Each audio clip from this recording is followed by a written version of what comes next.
If equipped, the Stow N Vac system makes minor cleanups a breeze. The vehicle must be in park with the ignition in either ACC mode or the engine on. To start Stow N Vac, pull the hose from the rear trim panel behind the sliding door on the driver's side of the vehicle. Then push the power button. The vacuum will run for 10 minutes if the ignition is in the ACC position or continuously when the engine is on. In the ACC position, a low power light will come on after 9 minutes. Be sure to use the vacuum in a well-ventilated area. The crevice and upholstery tools are located in the front attachment compartment below the vacuum hose. And you'll find the hose extension in a bag attached to a grocery hook behind the third row seat.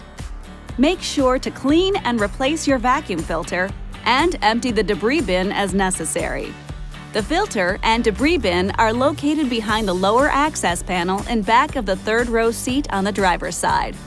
After cleaning, the debris bin must be fully installed and locked for the vacuum to function properly. This video is not intended to take the place of your owner's manual.